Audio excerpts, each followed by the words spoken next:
brought to you by Silver Pumps. Top quality और consistent performance के लिए सिर्फ सिल्वर पंप नाम याद रखना। हॉकी वाली सरपंच कैसे नाम पड़ा हॉकी के लिए?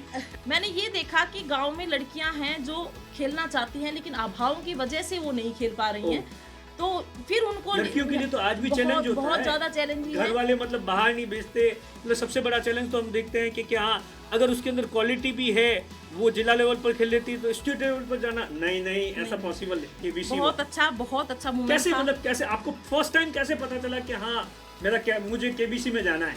मुझे फर्स्ट टाइम पता चला, मेरे पास एक कॉल आई थी। हाँ। और कॉल पे मुझे अब भी वो लाइन पूरी याद है कि हेलो मैम, मैं पार्थ बोल रहा हूँ, मैं कौन बनेगा करोड़पति से बोल रहा हूँ। तो मुझे लगा कि मजाक टाइप लगा था या कि फ्रॉड टाइप? हाँ, मुझे फ्रॉड टाइप लगा था। मुझे लगा ये सब ऐसे ही फ्रॉड है कुछ। एक गांव में एक कहावत है कि जो सरपंच है वो गांव की कुलडी है, जो कह कचरा अच्छा भी डालते हैं और बुरा भी डालते हैं। अगर आप राजस्थान के रहने वाले हैं तो हॉकी वाली सरपंच के बारे में बहुत कुछ सुना होगा।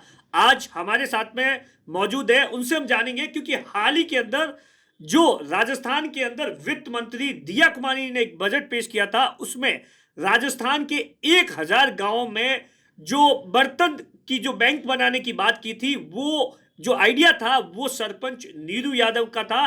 और इसके अलावा भी नीरू यादव ने अपनी ग्राम पंचायत के अंदर कई नवाचार किए हैं। और उसी वजह से आप देखिए केबीसी से लेकर यूएन तक उनकी जो बातचीत है या उनका जो भाषण है वो तमाम चीज़ों को लेकर है। हम उन्हीं से जानेंगे। मैम, सबसे पहले तो आप ये बताइए कैसा लगा आपको जब दिया कुमारी बजट पेश कर रही थी और उन्होंने कहा कि साहब हम इस बार 1000 गांवों के अंदर जो आपका जो आइडिया है वो अडॉप्ट करने वाली, कितनी खुशी हुई उस वक्त? सबसे पहले तो आपको नमस्कार। और आपने जैसा कि बोला कि कितनी खुशी हुई। देखो, मैंने ये जो नवाचार किया था ये मैंने 3 साल पहले किया था अपनी पंचायत के अंदर। मेरे दिमाग में ये आइडिया आया था और मेरे इस नवाचार को पूरे राजस्थान प्रदेश भर में हमारे वित्त मंत्री जी ने लागू किया है और विशेष तौर पर बजट दिया है, मैं ये कहूँगी सभी पंचायतों को। तो काफ़ी मुझे बहुत ज़्यादा खुशी हुई कि मेरे नवाचार को पूरे राजस्थान प्रदेश में लागू किया गया है।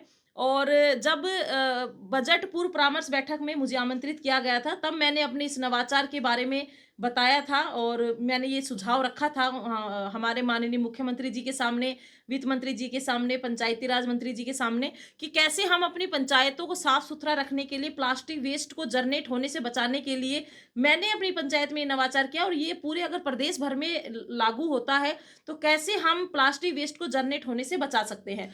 तो आपके मन में कैसे आइडिया आया था? क्या आपने ऐसा इन 2-3 सालों के अंदर देखा ग्राम पंचायत के अंदर या ग्रामीण इलाकों में 10-15 सालों में, कि आपको लगा कि नहीं यार इतना तो एटलीस्ट नवाचार होना चाहिए? जो प्लास्टिक यूज होता है गांव के अंदर, छोटा सा ही कार्यक्रम होता है, 20 लोग इकट्ठे हो जाते हैं, प्लास्टिक के ग्लास यूज करते हैं, तो ऐसा कैसे आइडिया आया? देखिए, आइडिया मेरे अंदर ये ऐसे आया था कि हम लोग गांव के अंदर रहते हैं लेकिन आज हम आधुनिकता की तरफ इतना ज़्यादा बढ़ गए हैं कि मेरे खुद के मैंने ये देखा है कि शादियों के अंदर या कोई छोटा सा भी कोई प्रोग्राम होता है, हम लोग इतना ज़्यादा जो सिंगल यूज़ प्लास्टिक है उसको यूज़ करते हैं, प्रयोग में लेते हैं और फिर ऐसे खुले में उसको डाल देते हैं। एनवायरनमेंट के लिए नुकसान है। दूसरा, हमारा जो गोवंश है उसके लिए है, शादियों में यूज़ होता है, उसमें खाना होता है, उसके साथ साथ जो गायें हैं, गौ माताएं हैं या वो भी उस चीज़ को खाती है, उनके पेट में इतना ज़्यादा प्लास्टिक, मैंने तो खुद अपनी पंचायत में देखा था, गौ माता के पेट से इतना ज़्यादा प्लास्टिक निकला, इनफैक्ट उसकी मौत भी हो गई थी। वो चीज़ मैंने अपनी पंचायत में देखी थी। उस टाइम मेरे दिमाग के अंदर ये आइडिया आया था कि इस चीज़ को हम कैसे कम कर सकते हैं। देखिए, हम कोई भी चीज़ की शुरुआत करते हैं ना, तो हम लोग ये सोचते हैं कि इस चीज़ को ख़त्म कैसे करें, लोगों को कैसे कहें। तो उस चीज़ को ख़त्म करना है, उस चीज़ को रोक एक ही माध्यम से सकते हैं, जब तक हम लोग दूसरों उनके आगे कोई दूसरा विकल्प नहीं रखेंगे। ऑप्शन होना चाहिए। देखिए, जब ऑप्शन होगा तभी लोग उस चीज़ को छोड़ करके उस दूसरी चीज़ की तरफ डाइवर्ट होंगे। तो विकल्प क्या हो उस चीज़ का, तब ये फिर मेरे दिमाग के अंदर आया कि हमारे गाँव के अंदर भी पहले भी शादियाँ होती थी। पहले जैसे गाँव के अंदर बर्तन पूरे गाँव के अपने भाईचारे के इकट्ठे भी किए जाते थे। खाना भी परोसने का जो होता था वो पूरा परिवार, पूरा भाईचारा वो परोसता, जॉइंट। हाँ, तो हम अब कहते हैं ना कि हम लोग वापस उसी दिशा के अंदर वापस जा रहे हैं, क्योंकि अब लोग ऊब चुके हैं उन सब चीज़ों से।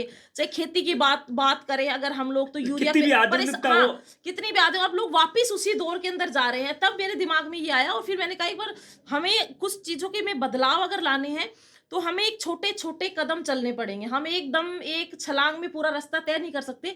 छोटे-छोटे स्टेप लगा जब हम चलेंगे तो हम पूरा रास्ता तय तय कर सकते हैं। आ तभी एक छोटा-सा मेरे मन में एक आपने नवाचार ये आया और इनिशिएटिव हाँ, इनिशिएटिव तो मैंने लिया। आपने जब स्टार्ट किया उस वक़्त लोगों ने इन तमाम चीज़ों को लेकर आपकी भी मज़ाक बनाई होगी कि बोले कैसे संभव है ये जाति तो बिल्कुल। 10 तरीके होते हैं ना मतलब अगर किसी चीज़ को नहीं करने देने के भी तो 10 तरीके होते हैं। बिल्कुल, देखिए जब किसी को कोई चीज़ नहीं माननी होती है तो वो हज़ार उसमें कहते हैं ना एक्सक्यूज़ एक्सक्यूज़ लग दे लग देता दे है। देगा या कुछ भी।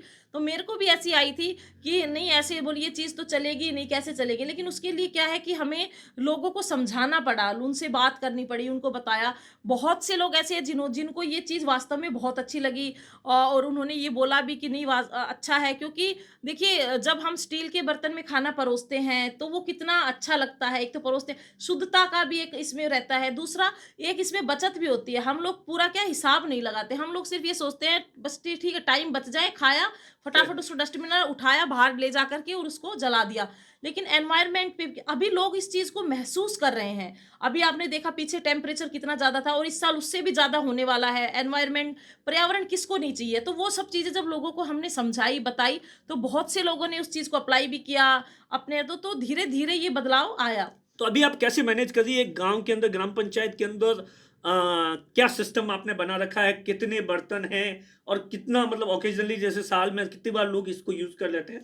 देखिए हमने जब स्टार्टिंग में खरीदी तो हमने 3000 साढ़े 3000 के लगभग बर्तन खरीदे। अच्छा। अभी हमारे जो बर्तन है वो टोटल 7000 है। पहले हमने स्टील के बर्तन लिए बहुत सारा। अब हमने जैसे क्रोकरी के भी आते हैं बर्तन, वो बर्तन भी हमने लिए उसके बाद लिए। फिर उसके बाद हमने जो बड़े बर्तन हैं वो भी लिए गाँव के अंदर। और जैसे गाँव में क्या है कि छोटे-छोटे प्रोग्राम्स बहुत होते हैं। कोई मंदिर में भजन का प्रोग्राम है, गाँव में गीतों के प्रोग्राम है, बान-बनोरी के प्रोग्राम हैं, शादियों के प्रोग्राम हैं, सगाई के प्रोग्राम्स हैं। तो जितने भी ऐसे प्रोग्राम्स होते हैं उन सब में हम अपने बर्तन देते हैं और उसमें भी हम क्या करते हैं कि जैसे जो फैमिली लेकर के जाती है हमने उनका पूरा सब रिकॉर्ड मेंटेन किया हुआ ओके। है कि कितने बर्तन हाँ, उनको मतलब हमने कितना हाँ उनको काउंट करके हम लोग देते हैं। जब वो वापस देने आते हैं तो काउंट करके ही बैंक में जमा करते हैं। अगर कई बार क्या होता है कि जब हम कोई कार्यक्रम करते हैं तो कुछ बर्तन गुम भी हो जाते हैं, इधर-उधर चले जाते हैं, तो वो अपनी तरफ से उसमें ऐड करके देते हैं। वो जितना लेके गए वापस उसमें जमा करवाते हैं और इसका हमने कोई भी शुल्क नहीं रखा, निःशुल्क है ये सब अच्छा कुछ। निःशुल्क है पूरा? बिल्कुल निःशुल्क देते हैं हम लोगों अच्छा, को। कोई पैसा नहीं? कोई पैसा नहीं है। अच्छा। तो तभी तो मैं कहती हूँ ना कि उसकी बचत होती है फैमिली हाँ, की। मतलब क्योंकि जितने पैसे के अंदर वो उन्होंने खरीदा, हुँ। जितने पैसे में वो सिंगल यूज़ प्लास्टिक को वो खरीदते हैं, उतने ही उससे कम पैसों में इनफैक्ट उसको साफ करके 2 व्यक्ति लगा लेते हैं जो उनको साफ कर के उन बर्तनों को रख देते हैं। तो उससे उनके पैसे की भी बचत होती है। तो ऐसे हमने लोगों को मोटिवेट किया अच्छा है। मैम कैसे राजनीति में आपकी शुरुआत कैसे हुई? मतलब आपके फैमिली के अंदर जो कौन आप कहाँ से हैं बेसिकली और वहाँ का क्या एनवायरनमेंट था और फिर अचानक की राजनीति के अंदर? देखिए मैं सबसे पहले तो ये बता दूं कि सरपंच का जो पद होता है उसको हम राजनीतिक नहीं कह सकते। देखिए नहीं सरपंच जो मैं समाज सेवक होता है नहीं, एक नहीं, तरह से। ये कहने की बात है, ये हाँ। किसी ज़माने में कहने की बात थी, लेकिन आज के टाइम में अगर आप किसी से पूछेंगे ना सरपंच के बारे में, तो वो कुछ और ही सोचता है। देखिए सोच तो लोगों की ऐसी है तो नहीं बदल सकते। लेकिन फिर भी मेरा फैमिली बैकग्राउंड जो था शादी से पहले मेरा जो वो पूरा एजुकेशनल बैकग्राउंड से मैं हूँ।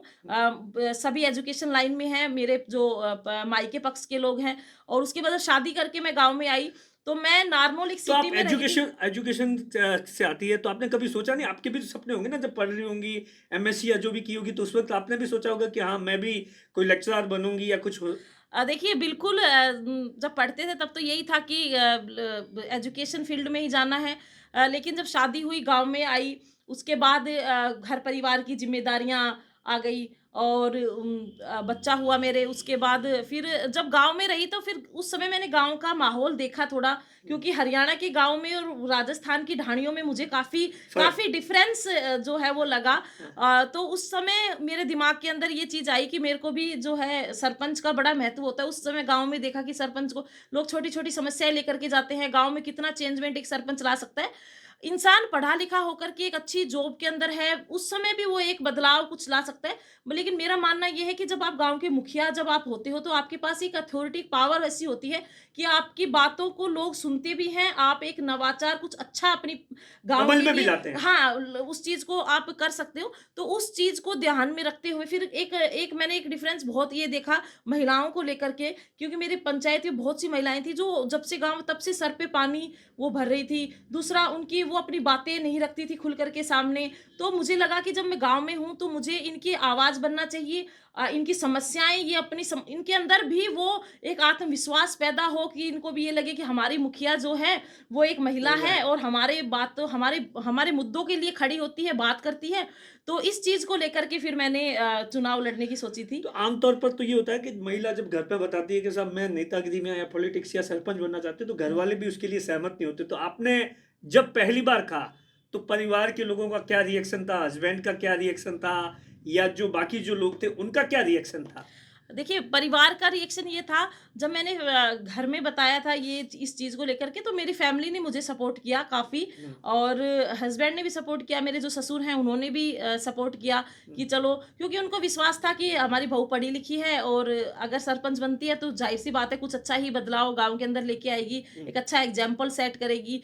तो उन्होंने मुझे सपोर्ट किया पूरा, और फैमिली का परिवार का ही सपोर्ट रहा कि मैं सरपंच का चुनाव भी जीती और आज मैं सरपंच हूँ, गाँव की मुखिया हूँ मैं, और इतने अच्छे जो काम है अपने क्षेत्र में मैं कर पा रही हूँ। तो परिवार ने मुझे पूरा सपोर्ट दिया। तो जब 2020 के अंदर आप सरपंच बनी तो उस वक्त आपने क्या आपके मन में आ रहा था कि मैं सरपंच बन गई तो मुझे ये नवाचार करने हैं, और उसके बाद किस तरीके के, क्योंकि देखिए एक बात तो क्या होती है कि जब आप पोस्ट पर नहीं होते हो और सोचते हो कि साहब मैं अगर ये बन जाऊंगा तो ये करूंगा यूं करूंगा, लेकिन वहां बहुत बड़े चैलेंज भी होते हैं। बिल्कुल होते हैं। जैसा जैसा सोचते हैं ना, ऐसा होता नहीं है। हाँ, हम लोग ये सोचते हैं हाँ, कि बस ऐसे जल्दी-जल्दी से ऐसे ये कर सरपंच देंगे, बन ये चेंज जाएँगे कर और देंगे। ये चेंज कर दें। लेकिन मैं ये कहती हूँ कि बदलाव लाने में पीढ़ियाँ बीत जाती हैं। बहुत जल्दी कोई बदलाव नहीं आता। सही बात है। बहुत धीरे-धीरे कदम रखने पड़ते हैं। और एक 5 साल का समय तो ऐसा होता है कि जब आप सरपंच हैं वो इतनी जल्दी निकल जाता है कि आपको पता ही नहीं और चलता। उसमें भी अगर आप फर्स्ट टाइम हो तो आपको सीखा। हाँ, बहुत, मैं ये कह रही हूँ ना, बहुत से चैलेंजेस आते हैं, क्योंकि फैमिली में पहले कोई सरपंच था नहीं। तो मैं ही पहले सरपंच बनी हूँ, तो काफ़ी सारी चीज़ें शुरुआत में समझ में नहीं आती। फिर दूसरा, एक महिला सरपंच के सामने चैलेंजेस क्या आते हैं कि आपके जो अधिकारी हैं, जो या पंचायत समिति स्तर पर देख लो या आप जिला परिषद स्तर पर देख लो, या इनफैक्ट आप अपने पंचायत में भी अगर देखते हो तो आपका अगर ग्राम सचिव भी मेल है और वो भी फिर आपको हल्के में लेना शुरू कर देता है कि मैडम को ज़्यादा पता नहीं है तो इनको ज़्यादा बताना भी नहीं है, हाँ। और इनको हम ही सब चीज़ें कर ले। तो ये चीज़ काफ़ी सारी आई। फिर दूसरा, जितने भी ग्राम सचिव जो भी होते हैं उनको ट्रेनिंग मिलती है जब वो पंचायत में उनको, लेकिन हम लोगों को कोई किसी प्रकार की कोई ट्रेनिंग नहीं दी जाती। हम लोग सीधे आते हैं और अपने कार्य क्षेत्र में उतर जाते हैं। हाँ। तो काफ़ी, लेकिन उसके लिए हमें पढ़ना पड़ता है, सपोर्ट भी कहते हैं कि चाहिए होता है। जैसे मुझे मैं कहीं पर भी अगर अटक जाती हूँ या कहीं पर भी फंस जाती हूँ तो मेरे हस्बैंड से पूछ लेती हूँ, कुछ भी टेक्निकल अगर कुछ नहीं, चाहिए आमतौर पे तो ये होता है कि जैसे ग्रामीण इलाकों में या शहर के इलाकों में भी मैं बात करूं, तो अगर कोई महिला किसी पद पर पहुंच भी जाती है तो उसका जो जिम्मा है वो वहां के उसका हस्बैंड या उसका भाई या उसका ससुर, ये एक कॉमन सी चीज है और इसको लेकर कई बार विवाद भी हुए। आप देखिए ना, कभी कभी आपने देखा होगा कि पंचायती राज की बैठक होती है, पंचायती राज के सदस्य के अंदर उसका हस्बैंड है कि साहब मैं प्रतिनिधि के तौर पर बैठ जाता हूँ। तब आपको कितना बुरा लगता है कि जब महिला को मौका दिया गया उस वक्त उनके परिवार वाले।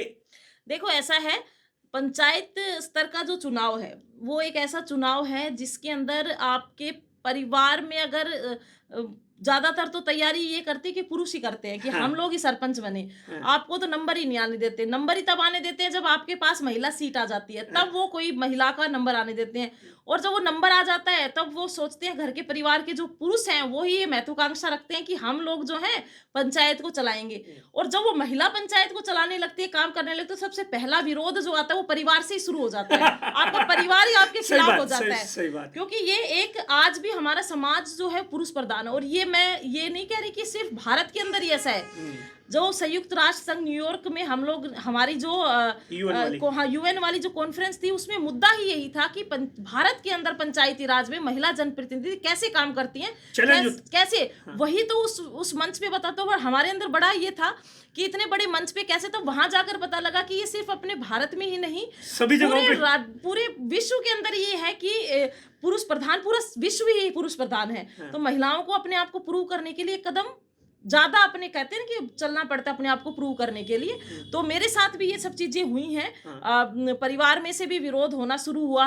उसका एक कारण ये भी हो सकता है ना कि परिवार के लोग, लोकल जो गांव वाले हैं, वो फिर चाहते नहीं कि हाँ इसको फायदा हो जाए, इसको फायदा हो जाए, इस कारण से हमारा विरोध बढ़े। क्योंकि एक सरपंच को क्या है कि 24 घंटे उन लोगों के बीच में रहना होता है जिन लोगों ने उसे चुना है। सही बात। अगर आपका अब मंत्री है, कोई एमएलए, वो फिर भी हमेशा उन लोगों के बीच नहीं रहता। जितना छोटा पद होता है उसकी ज्यादा उनके लिए उनकी सरकार क्या है, सरपंची सरकार है गांव में। अगर उनके इनफैक्ट छोटा सा भी कुछ, किसी की भैंस भी मर गई है, किसी की नाली में कचरा भी फंस गया, तो वो सरपंच ही निकालेगा। वो पार्षद वाला हिसाब किताब हो गया। हाँ, वो उनकी उम्मीदें इतनी ज्यादा होती हैं। फिर दूसरा क्या होता है कि गांव के अंदर बहुत जो कहते हैं कि एक ये होता है कि बड़े मुद्दे अगर कुछ है या फिर किसी भी प्रकार का कोई डिस्कशन है, तो ज्यादातर पुरुषों के अंदर बैठ के होता है। वो डायरेक्ट बहू है गांव की या वो बेटी है, तो डायरेक्ट उसके पास नहीं आते हैं। मेरे साथ भी हुआ जब मैं सरपंच बनी, जब गांव में लोग स्टार्टिंग में, क्योंकि उनको भी यही लगा था कि ये सरपंच बनी है तो लेकिन परिवार, हाँ, परिवार के जो पुरुष है वही सब चीजों को देखेंगे। तो इनफैक्ट कई बार तो मुझे ही आकर के बोला था कि सरपंच को बुलाओ। तो मैंने शुरू से ये कहना शुरू किया कि नहीं, मैं ही सरपंच हूँ, आपने मुझे चुना है। तो तब फिर लोगों की धीरे धीरे वो वही तो चेंज करनी थी, वो धारणा ही तो हमें चेंज करनी थी। अच्छा, तो शुरुआत कहाँ से हुई? पहली जो आपने पहला नवाचार किया वो क्या था? जहां आपने बताया, मैं आपसे ऑफ द रिकॉर्ड बात कर रहा था, शमशान की भूमि थी, जमीन अतिक्रमण था, या वहां ग्राम लोगों को लोन की दिक्कत थी, क्या कुछ? देखिए, सबसे पहले सरपंच बनी तो बनते ही मैंने सबसे पहले अपने गांव में सहकारी समिति का गठन किया, क्योंकि मेरी पंचायत सहकारी समिति नहीं थी। वो 7 किलोमीटर 8 किलोमीटर दूर अपने मेरे पंचायत वो तो एक बहुत नेसेसरी चीज थी, पर किसी ने ध्यान नहीं दिया। इसीलिए तो सरपंच का चुनाव लड़ा मैंने कि बेसिक जो गांव की चीजें हैं उस पर ही किसी का ध्यान नहीं है। तो वो फिर मैंने पंचायत में 2 महीने के अंदर वो मैंने की कंप्लीट। और अब गांव के लोगों को घर बैठे लोन प्रोवाइड हो जाता है, अच्छे बीज उनको प्रोवाइड हो जाते हैं। लड़कियों के लिए एक गांव में जो ग्राउंड था वो इतना छोटा था कि मतलब उसमें एक छोटा क्रिकेट का ग्राउंड भी अब खेलने के लिए अवेलेबल नहीं था। उसको पूरा अतिक्रमण मुक्त करवा करके और लड़कियों को मैंने हॉकी के लिए इंस्पायर किया। हॉकी वाली सरपंच कैसे नाम पड़ा हॉकी के लिए?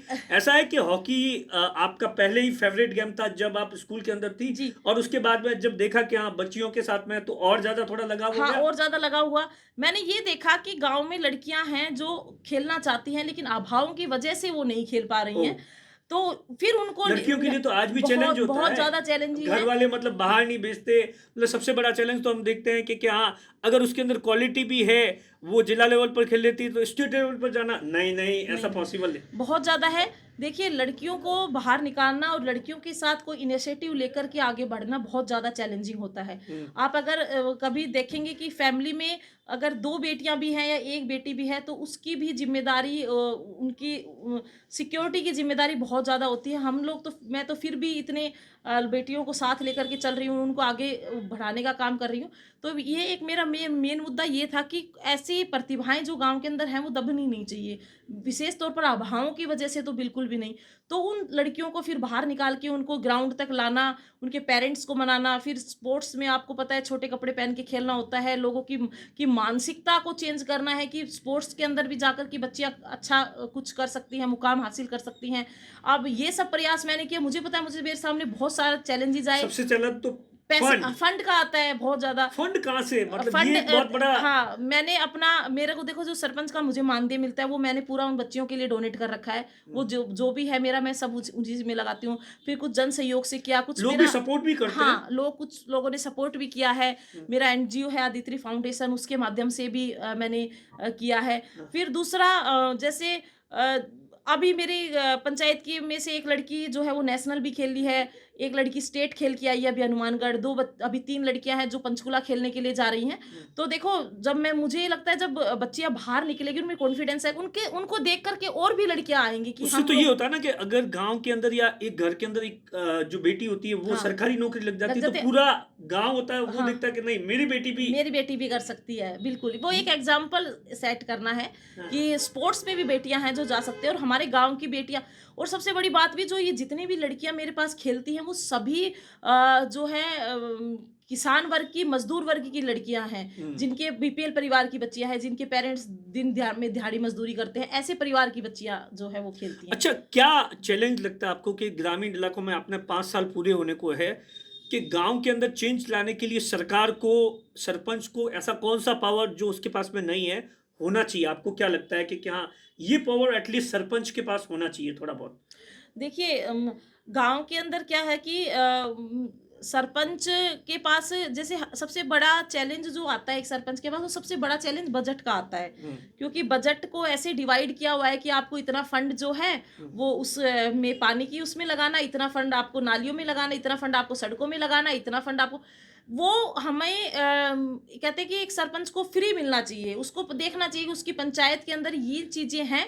हमारी पॉलिसीज क्या बन के आती है, हमारी पॉलिसीज ऊपर से बन के और फिर नीचे आती हैं। पॉलिसीज नीचे से बन के ऊपर जानी चाहिए कि किस हाँ, गांव में किस चीज मतलब में उसकी जो ज्यादा- लोकल हाँ, समस्या है उस पे उस प्रायोरिटीज हाँ, होनी चाहिए। उस पे प्रायोरिटीज होनी चाहिए। हर पंचायत की अपनी भौगोलिक स्थिति नहीं होती है। हर पंचायत में हो सकता है एक पंचायत में सड़कें बहुत ज्यादा बनी हुई है, एक में लेकिन पानी वहाँ की कमी हो पानी सकती की है, कमी हो सकती है, किसी में चिकित्सा ग्राउंड की की। कमी हो सकती है। बहुत सी पंचायतें जिनमें जहाँ पर ग्राउंड नहीं है, युवाओं के लिए कोई अच्छा कहते हैं ना कि एक अलग फील्ड नहीं है कि वो अलग कुछ हटके अलग से कुछ कर सकें। तो ये समस्या एक सरपंच के सामने सबसे ज्यादा आती है। केबीसी का जो सफर था वो कैसा था? किस तरीके से वो मोमेंट कैसा था केबीसी में? बहुत अच्छा मोमेंट कैसे, था। मतलब कैसे आपको फर्स्ट टाइम कैसे पता चला कि हाँ मेरा क्या, मुझे केबीसी में जाना है? मुझे फर्स्ट टाइम पता चला, मेरे पास एक कॉल आई थी। हाँ, और कॉल पे मुझे अब भी वो लाइन पूरी याद है कि हेलो मैम, मैं पार्थ बोल रहा हूँ, मैं कौन बनेगा करोड़पति से बोल रहा हूँ।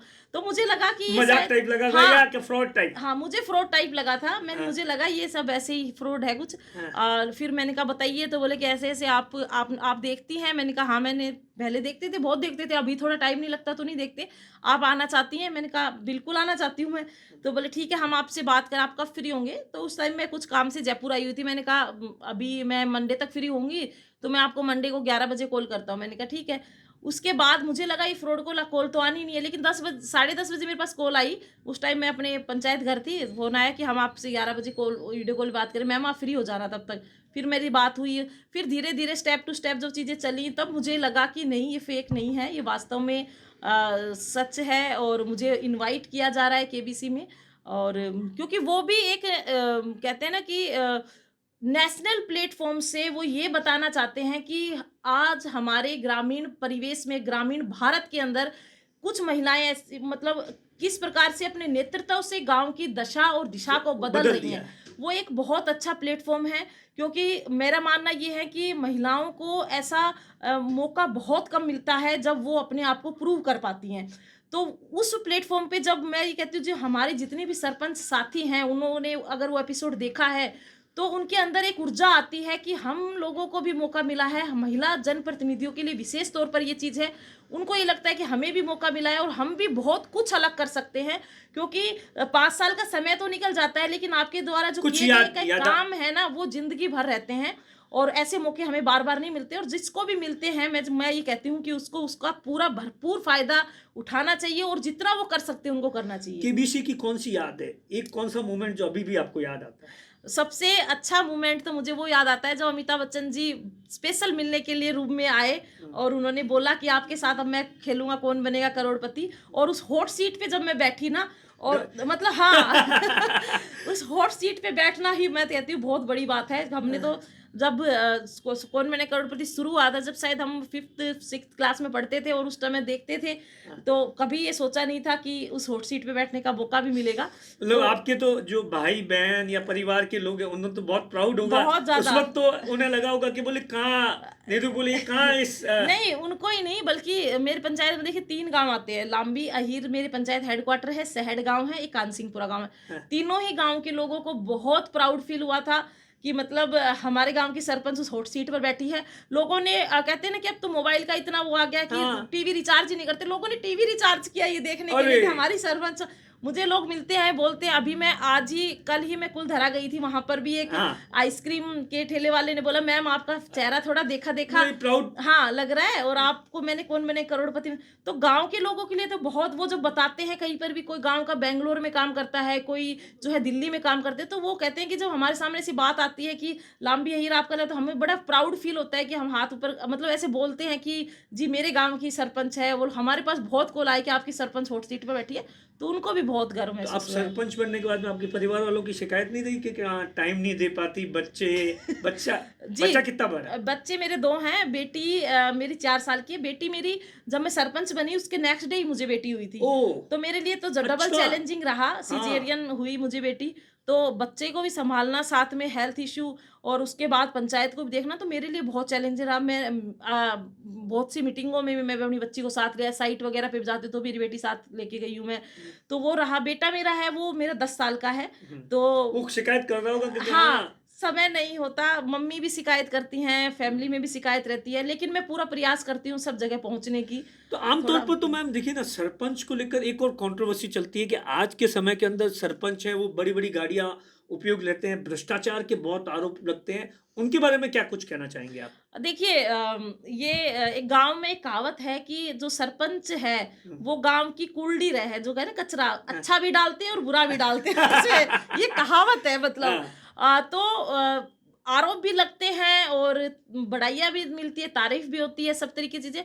बट देखो अभी पहले मैं ये मानती हूँ कि पहले चीज़ें ऑफलाइन होती थी, हाँ। तो शायद था। अभी सब चीज़ें ऑनलाइन है, सब कुछ एकदम ट्रांसपेरेंट है। आप पंचायत डेवलपमेंट प्लान से आप देख सकते हैं कि आपका सरपंच क्या-क्या काम कर रहा है। मुझे लगता है कि जैसे बहुत से लोगों को एक्चुअल में पता नहीं होता है गाँव के अंदर, तो जब वो जीपीडीपी प्लान में कुछ चीज़ चढ़ी होती है तो उनको लगता है कि ये चीज़ हो गई और सरपंच ने तो ये की नहीं, और वो लेकिन उसमें वो ज़्यादा मतलब 1.5 गुना ज़्यादा हम लोगों को लेना पड़ता है। अब सब चीज़ें ऑनलाइन है, मनरेगा में भी अगर आप देखो तो कहते हैं ना कि पूरा पैसा जो है श्रमिक के खाते के अंदर आता है। अब तो हाजियाँ भी जो हैं वो ऑनलाइन हो गई हैं। तो फिर भी लोग पुराने तरीके से ऐसे सोचता है कि भई महिलाओं के लिए या ग्रामीण इलाकों के अंदर क्या एक बड़ी समस्या क्या होती है महिलाओं को लेकर? पानी की बड़ी समस्या होती है। देखिए पानी के कारण मतलब हमारे यहाँ तो ये स्थिति है कि मतलब बच्चियां स्कूल नहीं जा पाती है, मतलब पानी के लिए इतना संघर्ष करना पड़ता है, 2 घड़े लाने पड़ते हैं। हाँ। तो ये अपने आप में कितना बड़ा चैलेंज है। देखो ये और आपने क्या कोई नवाचार किया ऐसा कि हाँ पानी के लिए जो समस्या थी वहाँ नल वगैरह ऐसा कुछ? देखिए पानी की समस्या तो अपने राजस्थान प्रदेश की अगर हम बात करें तो है, मतलब भौगोलिक स्थिति के हिसाब से देखें तो पानी की अपनी समस्या है। मेरी भी पंचायत में थी तो मैंने मेरी पंचायत में मैंने हर घर में नल दिया है। हर घर में नल? हर घर में नल दिया है। अच्छा। एक वार्ड तो ऐसा था जिसमें सर पे पानी भरती थी महिलाएं, तो वो हमने खत्म किया है अपनी पंचायत के अंदर। और पानी की भी समस्या है। और अगर हम ये बात करें मैं झुंझुनू जिले से आती हूँ, तो झुंझुनू साक्षरता की दृष्टि से तो काफ़ी आगे है हम झुंझुनू। तो लेकिन पहले क्या होता था कि स्कूल से ड्रॉप आउट कर जाती थी बच्चियाँ भी स्कूल नहीं गए, लेकिन अभी वो सब चीज़ें तो नहीं है। लेकिन हम उनके हाइजीन पे ध्यान देते हैं, बच्चियों को उनको ठीक से महिलाओं के अंदर एनीमिया की कमी ना हो, तो उन सब चीज़ों के ऊपर हम देते, क्योंकि महिलाएं ज़्यादातर क्या करती हैं कि अपने घर परिवार को संभालते संभालते खुद पर वो ध्यान देना बंद कर देती हैं। सही बात। तो हम लोग जैसे ये अंतर्राष्ट्रीय महिला दिवस आता है 8 मार्च को, तो मैंने सरपंच बनने के बाद महिलाओं को इकट्ठा करके महिला सभा करना, उनको उनके स्वास्थ्य से रिलेटेड सब चीज़ें बता, क्या क्या उनको खाना चाहिए, समय समय पर कैंप लगवाना, वो सारी चीज़ें जो है मैं करती हूँ। ये आपने नवाचार। हाँ, ये मैं नवाचार अच्छा, करती हूँ। आखिरी सवाल है क्या सपना है पॉलिटिक्स में आगे? देखिए अभी तो सपना नहीं यही नहीं, है। कुछ प्लानिंग तो की होगी ना इन 5 सालों में, अब तो रुकने वाले नहीं है ना? देखिए अभी मैं ये नहीं कहती कि मैं पॉलिटिक्स में क्या एमएलए एमपी? एमएलए या एमपी का तो नहीं, लेकिन अभी सरपंच हूँ। हाँ। तो यही चाहती हूँ कि अपनी पंचायत में जो मेरे पास समय बचा है, मैं हाँ। जो मैंने सपने देखे पंचायत हैं, से आगे अब वो- विधानसभा। लेकिन हाँ, अगर जनता मौका देगी मुझे हाँ। आगे जाने का, अपने एमएलए एमपी के रूप में देखने का, तो बिल्कुल ट्राई करेंगे। और मोदी जी तो वैसे ही महिलाओं को आगे आगे बढ़ा रहे हैं। हाँ। तो मोदी जी ने कितना बड़ा बदलाव किया है? बहुत ज्यादा बदलाव किया है मोदी कौन जी सा ने। एक दो बदलाव जो आपको बहुत ज्यादा आपको लगता है कि ये एक महिलाओं के लिए ग्रामीण इलाकों में बहुत बड़ा चेंज है? सबसे बड़ा बदलाव तो आप ये देख लीजिए ना कि महिलाओं को लोकसभा संसद तक ले जाने के लिए उन्होंने बिल पारित कर दिया। तो इस महिलाओं को नेतृत्व में लाने के लिए उन्होंने जो काम कर दिया, उससे बड़ा जब महिलाएं नेतृत्व में आएंगी तो आपको जाहिर सी बात है महिलाओं को मुद्दे को महिलाओं से ज्यादा अच्छे से कौन उठा सकता है, क्योंकि हम समझते हैं इस चीज हाँ। को कि महिलाओं को किन किन चीजों का किन किन समस्याओं का सामना करना पड़ता है। तो उस चीज पर मोदी जी ने जो काम कर दिया, एक नेतृत्व करने का हमें एक भरोसा। भरोसा दिया है, तो उससे बड़ा वो तो क्या ही काम हो। इससे पहले ऐसा मौका नहीं मिला। नहीं